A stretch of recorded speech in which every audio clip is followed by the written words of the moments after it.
అమ్మాయిలు అలర్ట్ అవ్వాల్సిన టైం వచ్చేసిందని చెప్పేలా ఘటనలు పెరిగిపోతున్నాయి.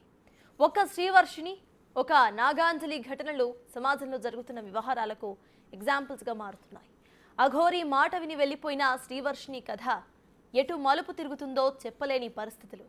జీవితంలో ఎన్నో కలలు గని ఏదో సాధించాలి అనుకొని చివరికి వేధింపులకు గురై తనువు చాలించిన నాగాంజలి ఘటనలు సమాజానికి ఓ కనువిప్పు. ఉద్యోగాలు చేసే దగ్గర,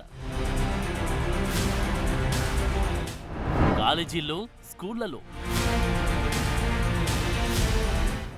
ఇంటి దగ్గర, ఇంటి బయట, బంధువైనా అపరిచితుడైనా ప్రతి అడుగు జాగ్రత్తగా వేయాల్సిందే. జాలిపడ్డా నమ్మినా మిగిలేది నయవంచనే. అమ్మాయిలు బీ అలర్ట్. ఈమె పేరు శ్రీవర్షిని, ఊరు మంగళగిరి. బీటెక్ చదువుతుంది. కారణాలు సవాలక్ష. ఏమైతేనేం ఇదిగో ఇలా లేడీ అఘోరితో వెళ్లిపోయింది. మేజర్ అంటుంది, తన జీవితం తన ఇష్టమంటుంది. చక్కగా చదువుకుంటున్న అమ్మాయి ఇలా అఘోరితో వెళ్లిపోవడం ఏంటి అని చాలా మంది అనుకున్నారు. అయ్యో ఇదేం కష్టమని చాలా మంది బాధపడ్డారు. తీరా పోలీసులు దర్యాప్తు చేస్తే గుజరాత్ లో అఘోరితో ఉన్నట్లు తేలింది. అక్కడి నుంచి మళ్లీ సొంతూరుకి ప్రయాణం. పైకి చూస్తే ఇది చిన్న కథే, కానీ కుటుంబ సామాజిక పరిస్థితులు ఈ కథను మార్చేశాయి. వర్షిని పేరెంట్స్ నమ్మకాలే ఈ పరిస్థితి ఇలా రావడానికి దారితీశాయి. చక్కగా కాలేజ్కి వెళ్లి చదువుకుంటున్న అమ్మాయి మైండ్ డిస్టర్బ్ అయింది. ఇదిగో ఇలా అఘోరి వెంట వెళ్లడంతో జరిగిన అలజడి అంతా ఇంత కాదు. నిజానికి అఘోరి కూడా అమ్మాయిని తీసుకెళ్లాల్సిన అవసరం లేదు. అయినా సరే వెంట పెట్టుకుని వెళ్లడం ఈ మొత్తం ఎపిసోడ్ లో కీలకంగా మారింది. ఈ వ్యవహారంలో రకరకాల కోణాలున్న మ్యాటర్ తేల్చాలి. వర్షిని బంగారు భవిష్యత్తుకు ఇబ్బంది లేకుండా జాగ్రత్తలు చెప్పాలి. వాడు అటు ఇటు కాని మనిషి. ఆయన టోల్గేట్ దగ్గరకు వచ్చి పోలీసులను కొడుతూ అలసలు చేసే టైంలో పాప చూడటానికని వెళ్ళిందండి. వెళ్ళిన టైంలో ఆమెకి గుడ్లు తీసేస్తే గుడ్లు వేసి అట్లా ఉండకూడదు, రాజేష్ అఘోరి మనుషులుగా ఆమెకు పరిచయం అయ్యారండి. అప్పటికే పాప రాజేష్ అఘోరి దగ్గర 2 సంవత్సరాలు దీక్ష తీసుకుని ఉండటం వల్ల వెళ్ళటం జరిగిందండి. జరిగేసరికి ఆమె అక్కడి నుంచి వచ్చేసినాక ఫోన్ నెంబర్ తీసుకుందంటండి పాపది.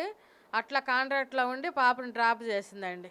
ఆ టైంలో కారు చెడిపోయిందని ఏడ్చి మమ్మల్ని రిక్వెస్ట్ చేసిందండి. మా పిల్లల్ని, మా అబ్బాయిలని ఇద్దరిని రిక్వెస్ట్ చేస్తే అప్పుడు పాప కాడ ఉండి అమ్మ ఏడుస్తుంది కదా, ఎవరైనా బాధ ఒకటే కదా, ఒక్క నైట్ కొంచెమని బతిలాడిందండి పాప. బతిలాడేసరికి మేము తీసుకొచ్చామండి. తీసుకొచ్చినాక పిల్లకి మాయ మాటలు చెప్పి అయ్యి అంత డబ్బు ఉంది, ఎంత డబ్బు ఉంది, అక్కడికి వెళ్తే అంత ఎంజాయ్ చేయొచ్చు, ఎంత ఎంజాయ్ చేయొచ్చు, నీకు అన్ని ఎవరాయని చేస్తాను, చెక్ పవర్ ఇస్తాను, అవి పెడతాను, ఇవి పెడతాను మాయ మాటలు చెప్పి మళ్ళీ 2వ సారి రావటం జరిగిందండి. నేటి సమాజంలో అమ్మాయిలు ఏదో రకంగా ఎవరో ఒకరి ట్రాప్ లో పడుతూనే ఉన్నారు. ఇందుకు చాలా కారణాలున్నా అలర్ట్ అవ్వాలంటూ చాలా ఉదంతాలు కనిపిస్తున్నాయి. స్మార్ట్ ఫోన్లు, సోషల్ మీడియా స్నేహాలు, అతి నమ్మకం, బాగా చూసుకుంటానని చెప్పి మాయమాటలు, ప్రేమిస్తున్నట్లు నటించడాలు ఇవన్నీ జరుగుతున్నాయి. వీటి ట్రాప్ లో పడితే అమ్మాయిల పరిస్థితి దారుణంగా ఉంటుంది. మిస్సింగ్ కేసులు, ఫోక్సో కేసులు, రేప్ కేసులు, బ్లాక్ మెయిల్స్, లైంగిక వేధింపులు ఇలాంటివెన్నో కేసులు వస్తున్నాయి. చాలా వరకు పోలీస్ స్టేషన్ మెట్లే ఎక్కడం లేదు. ఇప్పుడు మరో ఎగ్జాంపుల్ చూద్దాం. ఇక్కడ కనిపిస్తున్న ఈ యువతి పేరు నాగాంజలి. ఫార్మసీ ఫైనల్ ఇయర్ చదువుతుంది. రాజమహేంద్రవరం కిమ్స్ బొల్లినేని హాస్పిటల్లో ఫార్మాలజిస్ట్ గా పనిచేస్తుంది. అదే హాస్పిటల్లో పనిచేసి ఏజీఎం దువ్వాడ దీపక్ పరిచయం చేసుకుని ఆమె వెనుకే తిరుగుతూ ప్రేమించాను అని నమ్మించి శారీరకంగా, లైంగికంగా వేధించేవాడన్న ఆరోపణలు వచ్చాయి. ఈ నేపథ్యంలోని నాగాంజలిని బ్లాక్ మెయిల్ చేస్తున్నాడన్న బాధతో మార్చి 23న సూసైడ్ నోట్ రాసి ఇంజెక్షన్ తీసుకుని సూసైడ్ అటెంప్ట్ చేసింది. కళ్ళు తిరిగి పడిపోయిందని సమాచారం ఇవ్వడంతో వారి కుటుంబ సభ్యులు అక్కడికి వెళ్లి అడ్మిట్ చేశారు. ఆ క్రమంలోనే అంజలి డైరీలో సూసైడ్ నోట్ దొరికింది. ఆ లేఖలో దీపక్ వేధింపులు బయటపడ్డాయి. దీంతో మహిళా సంఘాలు ఆందోళనలు తీవ్రం చేశాయి. ఆ సూసైడ్ నోట్ తో పాటు ఆమె తండ్రి ఇచ్చిన ఫిర్యాదు ఆధారంగా చేసుకుని దీపక్ పై కేసు నమోదు చేసి అరెస్టు చేశారు పోలీసులు. ఇప్పుడు నాగావళి బతికిలేదు. ప్రాణాలతో కొట్టుమిట్టాడుతూ 4న చనిపోయింది. ఒక నిండు ప్రాణం బలైంది. ఆమె రాసిన సూసైడ్ లెటర్ అందరినీ కన్నీళ్లు పెట్టిస్తోంది. మిగతా అమ్మాయిలను అలర్ట్ చేస్తోంది. పనిచేసే ప్రదేశాల్లో, కాలేజీల్లో, స్కూళ్లలో, ఇంటి దగ్గర, ఇంటి బయట, పబ్లిక్ ప్లేసుల్లో ఎలా ఉండాలో, ఎంతటి అప్రమత్తత అవసరమో నాగాంజలి ఘటన నిరూపిస్తుంది. జీవితమంతా నాశనం చేసుకుని ఏడవడానికి కూడా తనకు ఓపిక లేదని సూసైడ్ లెటర్ లో రాసుకొచ్చింది. ఓ వ్యక్తి చేతిలో మోసపోయి ఇంటికి వెళ్లే ధైర్యం లేదని, జీవితంపై చాలా కలలు కన్నానని, కానీ వాటిని చిదిమేశాడని ఆవేదనను వ్యక్తం చేసింది. ఒక ఫంక్షన్ కు చీర కట్టుకుని వెళ్లడమే తాను చేసిన పాపమని, ఒక మోసగాడి కన్ను తనపై పడిందని రాసుకొచ్చింది. తాను చదువుకున్న చదువు కూడా తాను చనిపోవడానికి అన్న సంగతి గ్రహించలేకపోయానన్నది. ఆడపిల్లలకు రక్షణ లేదని, తనను ఎంత కొట్టినా తిట్టినా ఓపికగా భరించాను అని తనకు ఎదురైన ఘటనలను వివరించింది. ఇక తట్టుకునే శక్తి, ఓపిక తనకు లేదని, అన్ని రకాల వేధింపులతో ఇక తనువు చాలిస్తున్నానన్నది. అమ్మా నాన్న నన్ను క్షమించండి, వేరే దారి లేక చనిపోతున్నానంటూ చివరి మాటగా ముగించింది. ఎంతటి ఘోరమిది, ఎంతటి విషాదమిది. వేధింపులు ఎదురైతే ధీటుగా ఎదుర్కొనే శక్తి ఉంటే ఇప్పుడు ఆ అమ్మాయి బతికి ఉండేది. తనకు జరిగిన మోసంపై పోరాడి ఉండేది. కానీ ఆ శక్తి అందుకోలేకపోయింది. వేదనతో కుమిలిపోయింది. జీవితాన్ని ముగించింది. ఫార్మసిస్ట్ కావడంతో బ్రెయిన్ డెడ్ అయ్యేలా స్వయంగా ఇంజెక్షన్ తీసుకుంది. ఆ ఘటన ఏపీలో రాజకీయంగానూ దుమారం సృష్టించింది. విద్యార్థినులు, యువతుల రక్షణకు ప్రభుత్వం చర్యలు తీసుకుంటుందని పవన్ కళ్యాణ్ చెప్పారు. విద్యార్థిని కుటుంబానికి ప్రభుత్వం అండగా ఉంటుందన్నారు. ఆమె ఆత్మహత్యకు కారకుడిపై చట్ట ప్రకారం చర్యలుంటాయని చెప్పారు. కానీ నిండు ప్రాణమైతే బలైపోయింది. ఈ సమస్య ఒక నాగాంజలిదే కాదు, సమాజంలో చాలా మంది అమ్మాయిలది ఇదే కదా, ఇదే వ్యధ. వీధి రౌడీ, సహ విద్యార్థి, దూరపు బంధువు, అందాక ఎందుకు ఆఖరికి కన్న తండ్రైనా బాంధవ్యాలే లేవు, వావి వరుసలు అసలే లేవు. అలాంటి ఘోరాలు జరుగుతున్న సమాజం ఇదే. ఇక సోషల్ మీడియా ముసుగులో జరుగుతున్న ఘోరాలకు అసలంతే లేదు. చివరికి జీవితాలే బలైపోతున్నాయి. ఇందులో సున్నిత మనస్కులు చిక్కుకొని విలవిలలాడిపోతున్నారు. యువతులను అలర్ట్ చేయడంలో పేరెంట్స్, సమాజం కూడా కీలకమే. ఈ దృశ్యాలు చూడండి. విజయనగరం జిల్లా శివరాం గ్రామంలోనివి. ఇంట్లో వంట చేస్తూ ఉండగా ఓ యువతిపై దుండగులు దాడి చేశారు. ముసుగు వేసుకుని వచ్చి మరీ కత్తులతో పొట్టలో పొడిచి ఇంటి వెనక వైపు నుంచి పరారయ్యారు. వెంటనే ఆమెను చీపురుపల్లి ప్రభుత్వ ఆసుపత్రికి తరలించారు. కారణాలు తెలియవు, కానీ ఇంటికి వచ్చి మరీ పొడిచి వెళ్లడమేంటి? సో ఈ ఘటన చెబుతున్నది ఏంటంటే సమాజంలో అమ్మాయిలకు భద్రత కరువైందని, అలర్ట్ గా ఉండాలని. ప్రస్తుత సమాజంలో అమ్మాయిలు మోసపోతున్న ఘటనలు సర్వసాధారణమయ్యాయి. ప్రతిరోజు ఏదో ఒక చోట కేసులు ఫైల్ అవుతూనే ఉన్నాయి. స్మార్ట్ ఫోన్లు, సోషల్ మీడియా స్నేహాలు అమ్మాయిల జీవితాలను ఇబ్బందుల్లోకి నెడుతున్నాయి. పోలీస్ స్టేషన్ల వరకు రానివి ఎన్నో ఘటనలు ఉంటున్నాయి. ఈ కేసుల్లో ప్రతిదీ ఒక కథే. మోసపోయిన జీవిత గాథలే. కొంతమంది ఆ మోసాల నుంచి బయటపడుతుంటే మరికొంతమంది భరించలేక ప్రాణాలు తీసుకుంటున్నారు. జీవితంలో స్టేజెస్ ఉంటాయి, లైన్ కూడా ఉంటుంది. అది దాటితే జీవితాలు అంధకారమవుతున్నాయి. తల్లిదండ్రులు ఎన్నో ఆశలతో పిల్లల్ని చదివిస్తున్నారు, లైఫ్ బాగుండాలని కోరుకుంటున్నారు. కానీ చిక్కుముళ్లలో చిక్కుకొని తీరా తప్పు గ్రహించేసరికి బందీలవుతున్నారు. బ్లాక్ మెయిల్స్ తో మనోవేదనకు గురవుతున్నారు.